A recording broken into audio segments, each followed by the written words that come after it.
It's emotional. Don't y'all start no shit, okay? Somebody start crying? Yes. Yes. All right. She's gonna start crying. All right, here we go. Let's get in. 1, 2, 3.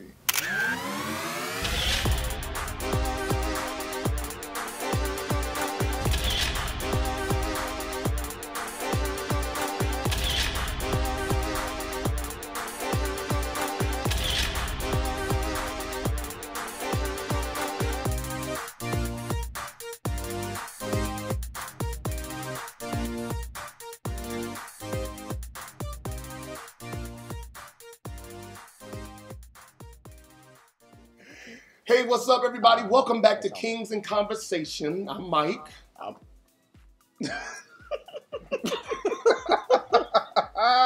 Obviously, Michelle don't know when she's supposed to come in. Please don't do that. Yeah, let's not make the Kelly reference because people said that that was a pivotal point, and that's not why Mocha calls himself Michelle. Exactly. He calls himself Michelle because he was the last one added to the fold. Group. That's right.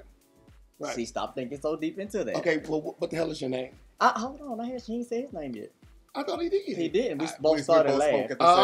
Okay. I'm Mocha. Hi, Moke. I always call him Moke. Like, let's not act like I don't do that. So I'm Enrique. All right. And we are super excited because we have a very, very, very special guest that is very special to me. We have Miss Tyear McCrary. Welcome to Kingz and Konversation. Well, thank you, my love. I'm so glad to be here with y'all. And what is exciting is because we're going to talk a little bit about the Real Housewives of Potomac, and we want to get we want to get a chance to know more about you. And I want the fellas to get a chance to know more about you, because what they may not know is that I have known you now for almost... Well, actually, he already told us. Well, I've known you now for quite some time. 100 years. Yes, it's been a long time. 100 years at least. And you just look good. That you look absolutely amazing. And smells. Mm-hmm. Absolutely, yeah. Very effeminate. Yeah. Well, so, what people who are just now getting to know me, a lot of people, they know of me, right?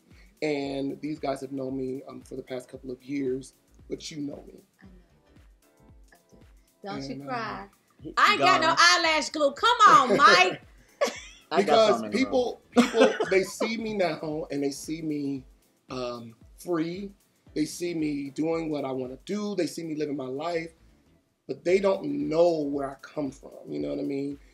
They don't know the days when I was a pastor. They don't know the days when I had churches all over Ohio. They don't know those days. They don't know when I started a school from scratch. They don't know. They just know what they think they see now. You know what I mean? But you honestly know Mike, you know. So to have you here means the world to me. And it touches my heart because whenever I need you, you and your husband are always there. Always there. I'm going to give this quick little thank you. I remember when I started preaching, and these are all preachers, right? We're all preachers' kids. We're just rebellious as hell and doing what the hell we want. But I remember when I first started preaching, and like my anointing has always been big, right? And I remember you came to me one day after church. You was like, I want you to come over to the house. And I was just like, okay. And I was so scared because I was so intimidated by you and Scott because y'all were just this beautiful, y'all still are just this beautiful couple. And I remember I came over to your house and your husband went into his closet. And I have never had a pair of shoes that cost $1,000. I have never had a suit that cost, you know, or a suit that cost $1,500. And your husband went in his closet and gave me like 6 or 7 suits, 7, 8 pairs of shoes, like, and I'm not talking about cheap stuff. I'm talking about stuff that y'all spent money for. And it wasn't even about the money. It was about the fact that y'all saw enough in me to do something like that. And I just wanted to say thank you because that changed my life and let me know that I deserve better and I can have the best and still be a humble person and a good guy. So I appreciate that. And you made it through without crying. Don't make me cry. Oh, no, you finna cry. Oh. Yeah. You know what? We family for life. It's always been, we've always stuck together when no one understood me and Scott. You already know. When people hated us and they didn't even know why, you were always there, and I've always appreciated that. And so whether it's, I ain't gonna put your business out there like that because I don't know what you're gonna put out there. It's okay. Whether it was the wife, right? Whether it was the husband, whether it was we got a baby or a grandbaby, or we're transitioning and doing some other stuff, whatever that is. I'm gonna rock with you forever. I'm like second skin, baby. That's the way that is. Don't you do that. Give me some eyelash glue. I'm like second skin. I'm not going nowhere. Period. But next time I open up a church and you bring your husband and don't tell me you married, I'm gonna fight you. After the altar call. I was so scared. After the altar call. So she invited me to preach, and I was so scared to tell you that, that I was in the same gender-loving relationship. And I remember... Because I wasn't convinced, because I keep telling people, he still like coochie. He does. He does. But he did. He does. I still do. And you and your husband were so kind to me. Well, what you thought I was going to do, boo? Do like the rest of the church folks. I'm not that. And cancel me. I'm not that. We never have been. Yeah. Mm-hmm. Yeah. All right. Okay. All right. Okay. Okay. Let's move beyond that. Okay. All right. So you're here. You're here in Atlanta. Yes. And one of the other reasons why I wanted you here, even though we cannot go into great detail, you have done some reality TV. And so you have a good knowledge of some of the behind the scenes when we're talking about, I know, am I still messed up over here? Okay. Got some broccoli. Yeah, okay, thank you. Thank you. Get me right, because y'all know I don't want to be looking crazy. But you have a good knowledge of what goes on behind the scenes, and sometimes everything is not what it's saying. Absolutely. Right? Absolutely. And during your time of filming, I know that it was a good experience and some challenging things that you went through, but you'll be able to give us a better insight as time goes on. Absolutely. So, all right, y'all ready? I am. All right, thank y'all for letting me get that out. Oh, you know we was going to let you big bear. Right? He's such a crybaby. Yeah. All right, so we're going to talk about the Real Housewives of Potomac. Episodes, what, 3 and 4? I don't know what episode we're on. 4 and 5. We'll put it in the notes. Something like that. Okay. So something happened, but we'll get to that. Yeah, so something happened. Yeah, the girls decided that they're going to do their first girls trip, right? And the girls trip is at Monique's house. So Monique's lake house. Monique's lake house. Now, you are a woman. You and your husband, y'all are people of means. What did you think about her lake house? I just expected a little bit different. I felt like I was going down somewhere in the boonies, and it was, for me, I would have stayed in another city. I wouldn't stay in person. I just couldn't do it. Right. I found it peaceful. Maybe because I ain't got no money. But it's like when you come into this space and you're like, well, no, I don't have one home. I have 5 homes. Exactly. But then you come in with this, okay, well, bless your heart. This is quaint. Right. As Karen, I think she said it. It's quaint. It's cute. No. No. How did you feel about the house? How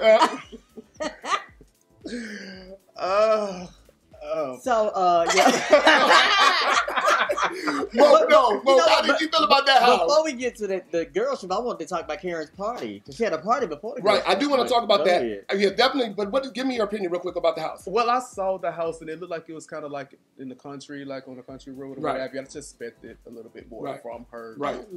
It was, of course, it was, quiet, and, I just expected Me too. a little more. I expected a T1 line.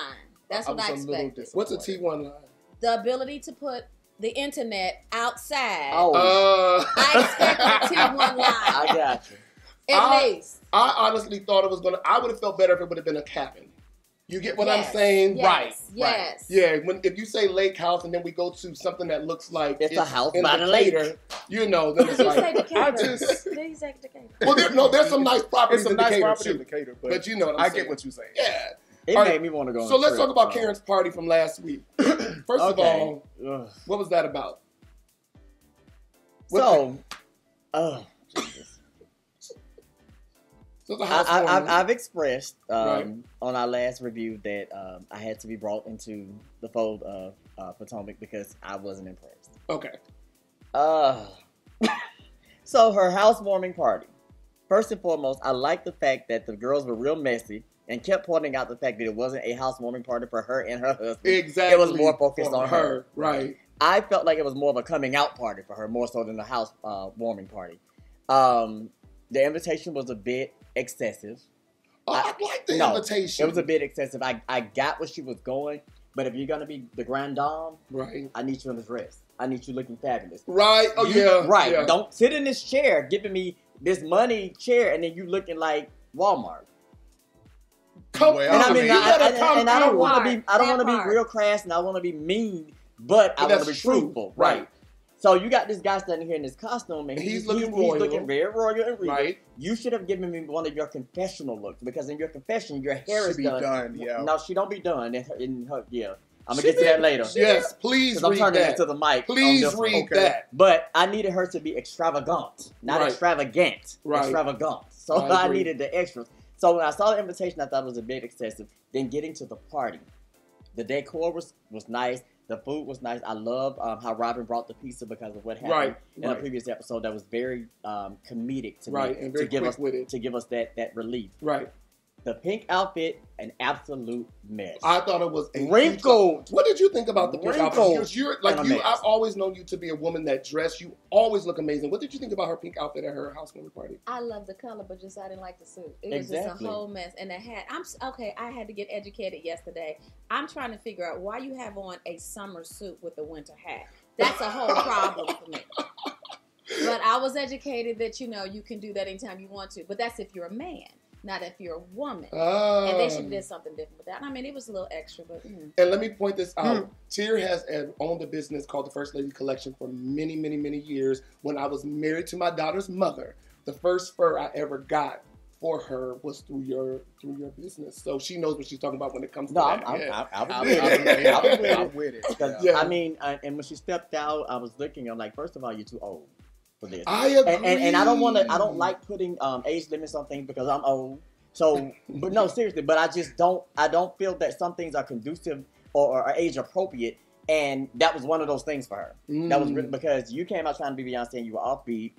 The pant leg was wrinkled. Like, I'm literally dissecting her. And I dissected her for this reason. And if she ever watches this, I'm going to tell you why. Because the way you came for Giselle and her fashion, I felt then that I have to dissect your fashion because of how you came for her fashion. And I'm looking like, the way she chooses to spend her money is how she chooses to spend it. Right. And you being the grand dame, again, give me that every time I see you. If you feel like you got to judge people on that scale, then you need to give me that every time I see you. And that's not something that Karen does. I agree. So, you said that so sweet. Well, what you think, Mocha? What did you think about like her outfit in the party that night? I thought the party was nice. I thought that everything looked nice. I think everything was well put together. I think everyone looked good. I just did not like y'all said, I didn't like the pink suit that she wore. I thought it was just a little too much. I thought it was reaching. Right. I really didn't even think that performance or that whole situation was even called for. I think it could have just did it without that. Well, Ray took his ass upstairs. Right. And I think we need to keep in mind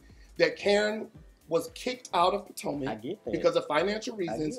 She's now back now that they have kind of cleared their tax stuff up. And now she's just celebrating that she has that zip code again. And this was something, again, for her. Well, I want to ask you this, Tyear. You've been married how many years now? 27. 27 years. Now, Karen is at a place where her and Ray are seemingly not... on the same page. Connecting.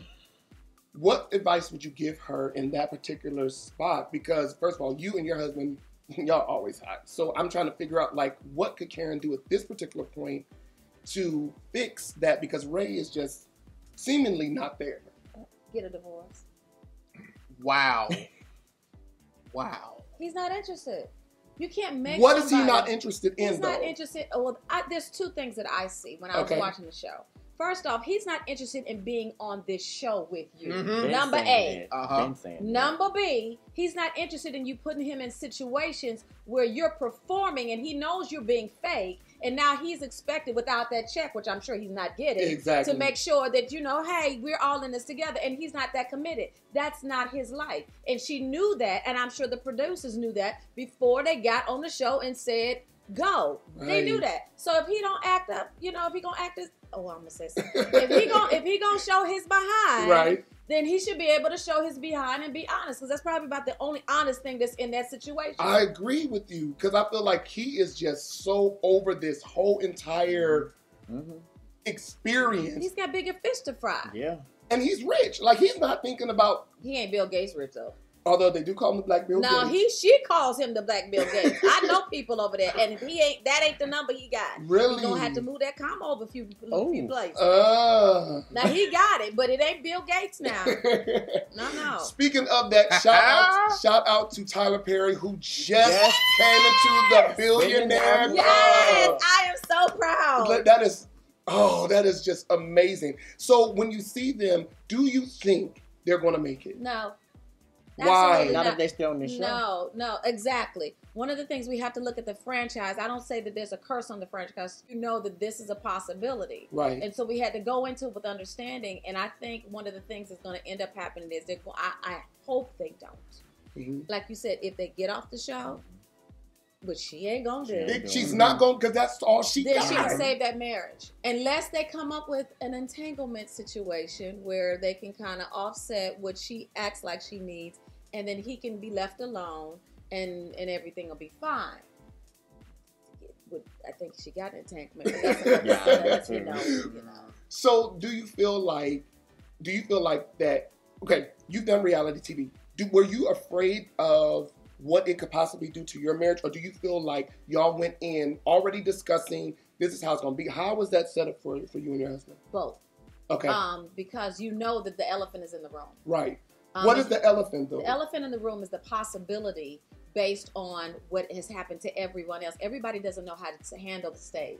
Mm-hmm. We've handled the stage for years. Right, exactly. But this is a different stage. As very successful pastors. Right. So this is a different stage. Mm-hmm. And you don't know what to anticipate because people are a little bit different outside of the church than they are in the church. Right. And depending on how you act when new money comes in, when new, how you doing? Can I get your number? Can I serve you? Can I work for you? I got something that changes the dynamics because you change. Right. Okay. Then you have the situation where you have your talk. And we've had talks. I mean, even what we're working on right now, we've had talks. But the bottom line is, are we going to follow the rules? And the rules are, even when we were discussing this franchise, you cannot come in our bedroom. Okay. You cannot have pillow talk or be in there discussing pillow talk between me and my husband. And you have to have that written down. So you set boundaries in the beginning. Absolutely. And you can't be afraid that they're going to say, well, we don't want you if you don't let me in my room. Well, I don't give two damns about what you want. Right. After you're gone of your 15 seconds, your 15 minutes, or 15 episodes, this is my investment. Right. And I'm not going to let you come and blow it up simply because you want to have somebody to say something. That's not going to happen to me. This one here is mine. Right. I know that's right. That's it. So you don't need to know And we want to mention this while your husband's not in the room. You got a fine husband. He gets sweeter and sweeter. And let me say this. That man has always loved you. Yes, I know. Oh, my gosh. I'm like, he is in love. You kind of like him some Tyear a little bit. But you know what? I'm going to tell you this. And I said this to someone else. We had just gone through COVID. Yes. Y'all were both. Died. Yes. And it changed our relationship, not for the better, but for the depth of the relationship. Okay. And I think even bringing this all back to what we're talking about with Karen and all that other stuff, I don't see the depth. And if they don't have something that is going, I don't pray anything tragic happens. But if a light bulb doesn't come on where they see that this is more valuable than a check, than a perception, and that this marriage really matters to me, and some depth doesn't come, they are not going to survive. But think about this, right?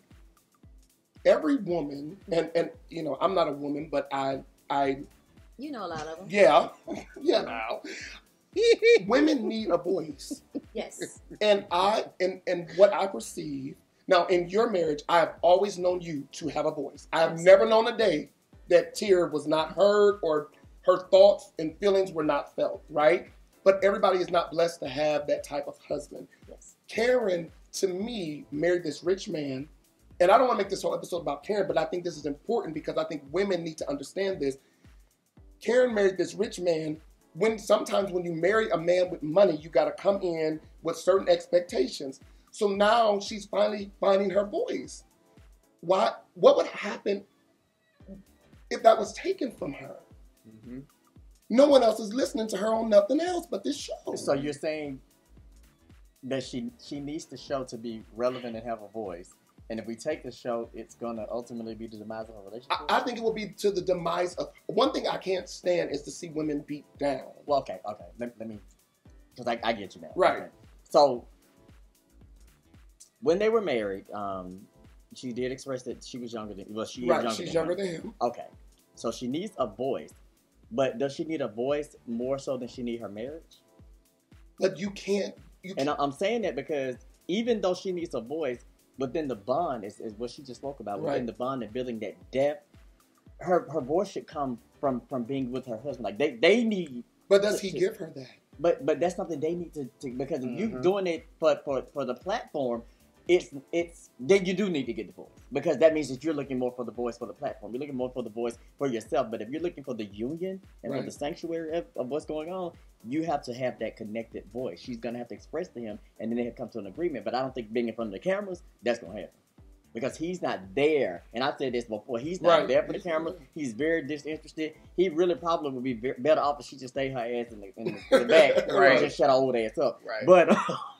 But I'm just saying. But unfortunately, they signed the contract, and that's where she is. But I really think that she needs to think outside of these screens and the things that she wants to have and think about the things that they need together. Maybe this is an actual part of an exit strategy. You know how grandma say, you put a little bit to the side so in the case of a rainy day? She's establishing her, and I can see how this can be. Perhaps she's establishing who she is as Karen. So that when Ray dies or the marriage dies, she'll be okay. And her voice, like you talked about, will be something that somebody listens to. The only problem is she ain't got nothing to say. Wow. Right. Okay. Wow. Okay, so let's go to Giselle Bryant in the opening with her and her daughter having the mother-daughter day. And I'm saying it because, of course, in our comments, a lot of people have expressed their concerns over our conversation about how the daughters should feel and how their relationship should be. And she actually tells us she's concerned about her daughter.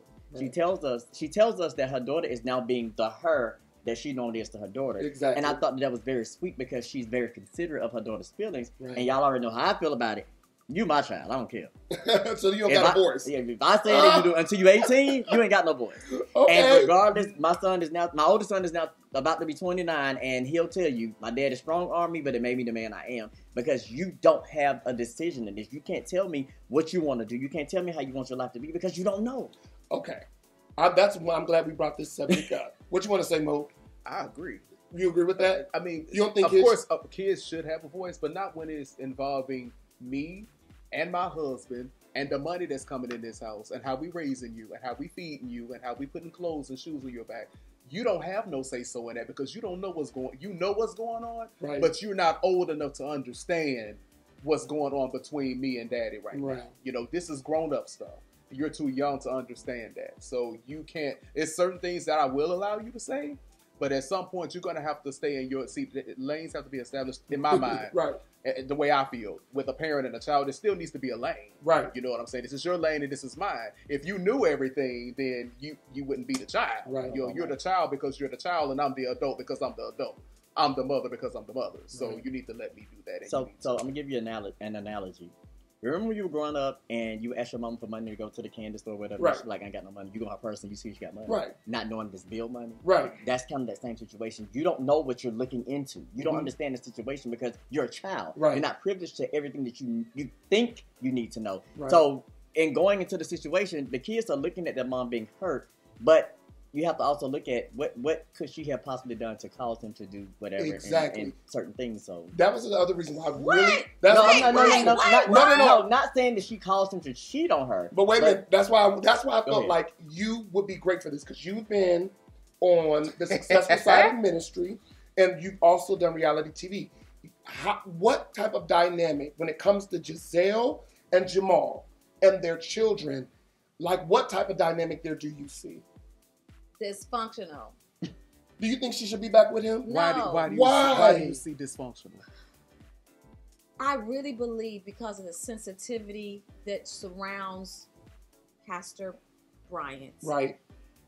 That this should not play out on the screen, number one. And I agree with you. You don't think it's a good move? On that. I agree with you on that. It's good for voyeurs. But when you're trying to put back a family where the inference is you have extra children, so those girls have siblings. You got that's known of. Right. In our church world. Right. There's more than that. Right. So with that, that's something that needs to be showcased. But she needed a storyline, and I get it. But you got to think of the bigger picture, and that's the casualty of reality television. You look at the right now moment of entertainment, but you're not looking at the long-term thing that's going to happen and how it's going to affect. These are children. It's one thing to have all grown people. Right. These are babies, and they have watched you, and you are teaching them how to be a parent and how to be a wife. Right. And you sit up here letting this person, Pastor Bryant, right? You're letting this person put his penis in anything and everything, and you're okay with it, and then you take him back. Yeah, we've all evolved. I got it. We evolve every day. Right. But what proof do you have that will suffice for these babies? Because that needs to be your first priority, not getting back with him, whether it's about a storyline, you genuinely like him, you're trying to put your family back together. It doesn't make a difference. Do I think they can do it? I think it's possible with anybody. Right. You know, you could go back and be totally, no, you can't. But I'm just saying, there's a possibility where there is a will and a desire. You can do the part. But I just don't think this is a healthy situation. And when the cameras are over, you can't tell me them babies are not crying. You cannot tell me they're not hurt. And you can't tell me that they're looking at their mother from a different perspective than they did before. Right. We love our daddy, but our daddy is a hoe. Right. We love our... Okay, I'm sorry, Pastor Bryant. You're not a hoe. You had hoish tendencies. Yes. With all due respect, I don't... we've seen each other in the street. Right. We good. Right. But the bottom line is what's been put out here about you is that you have a hoish nature. Right. I like to believe that over time you cleaned your stuff up. Whether you did or not, that's not my business. Right. Bottom line is this. They have children. And they have to think about, and even maybe redo a contract where they talk about there's certain things we can't talk about with regards to these children and what we show, because now it's out there for the rest of their lives. Right. And then I remember one time, not too long ago, you, Scott and I, we had a conversation. One of the things that your husband expressed to me was how ministry affected you all's children. Tell us a little bit about that, because you all have been very successful pastors. Y'all have pastored hundreds of people. Y'all have done a lot of great work in 20 years. How did that affect your family? It dang on there blowed it up. Wow. Not blew it up. Blowed it up. Wow. Okay. Yes, I know how to speak correctly. Right. I think what was happening is we have been taught serve. And then there's the ideology. We were in our 20s when we started. Right. There's an ideology that, for those of you all who have been trying to figure out the math, I'm over 52. Wow. Oh, my God. Okay. Everybody in the room is like, what? Wow. Right. So when I look at my child, he is now 31. I remember one when of my was babies, born, he's 31. I am looking at the person that says, but I gave my family to you. They mishandled you, and you came back to what's broken, but still standing up for this God that you say is going to fix everything, and He hasn't. He hasn't stepped in and done anything. Wow. Oh my God. And so it's not, it's not that I don't want to have nothing to do with church, but I don't trust church.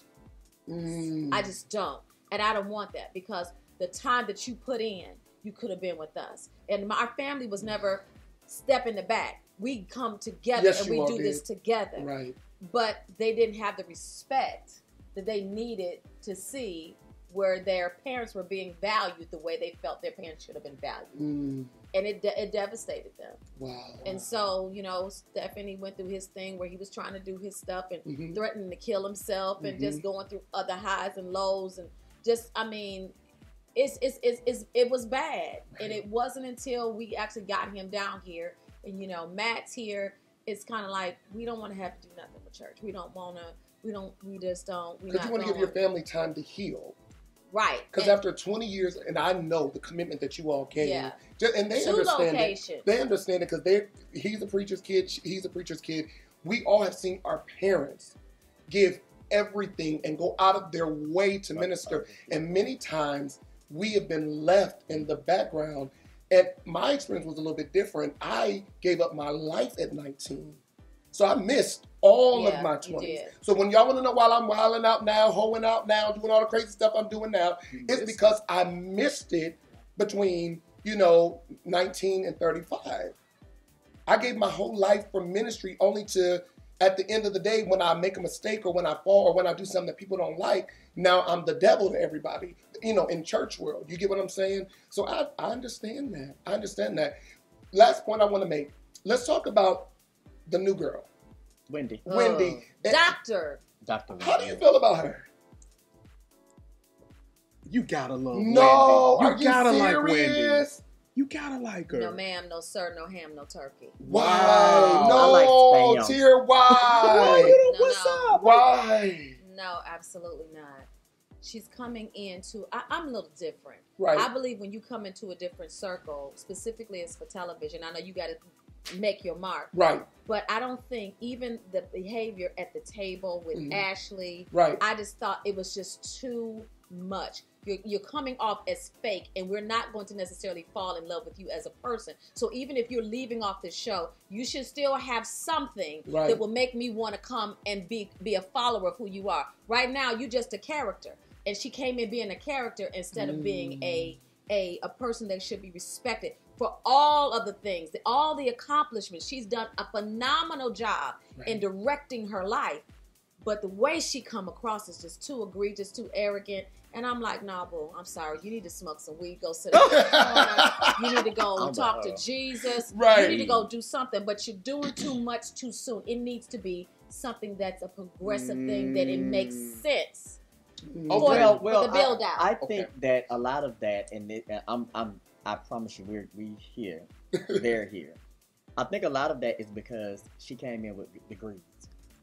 And so many times, but so many times, people we know with degrees. So many times, people with those degrees have a higher power. You're true. That's true. And I think that's where her connection comes in. She came in like, I'm coming into this group, but I'm better than y'all. Right. And I really think that was the problem. But I still love her as a person. I didn't agree with how she kept attacking Ashley.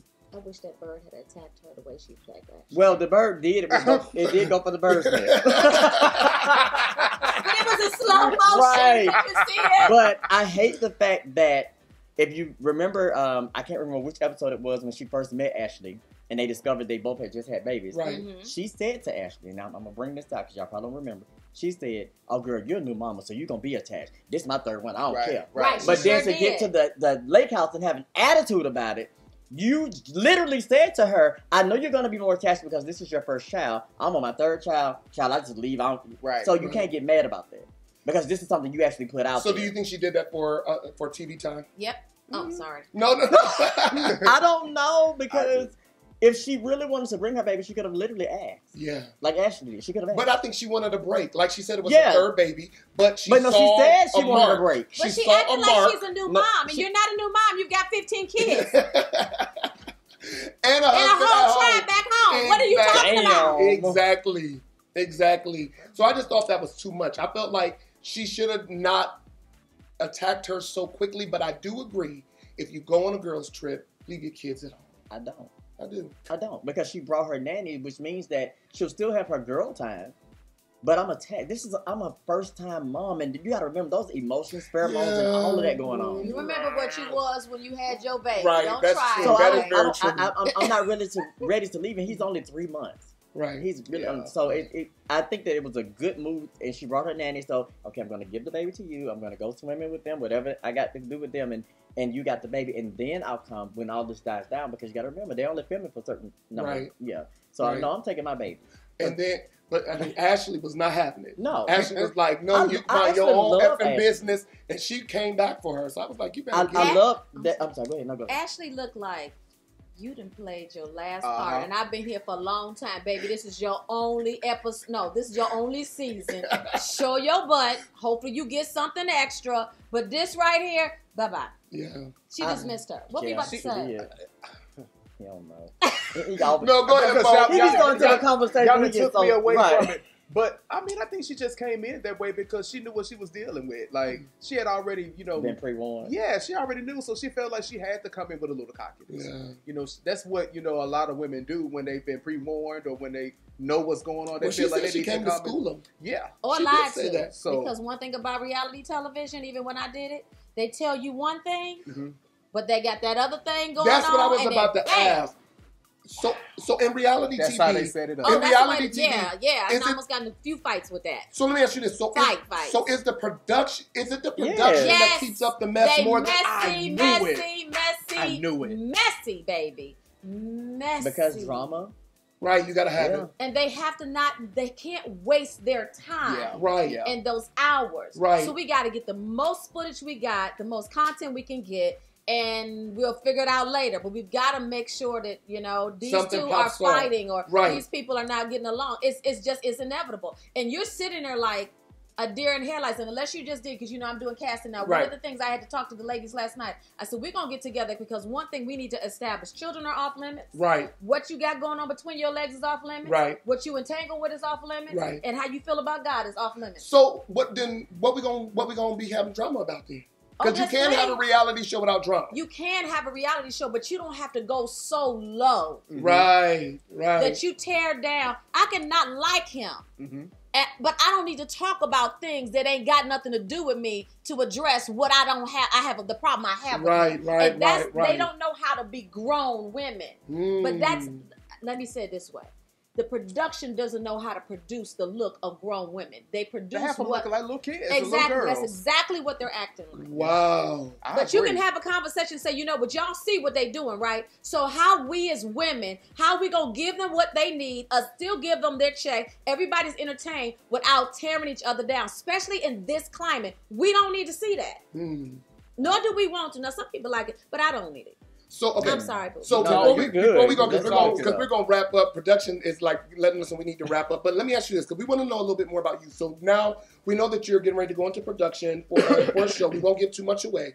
We know that you've done reality show, reality TV. And what else do you have that's coming for you? I know me and you talk, but I want the world to know. What else do you have that's coming for you right now? Well, I own Madam CEO, which is a small business development and coaching firm. And what I do is I help people discover what it is that they're missing and turn it into 6 and 7 figure ideas. Okay.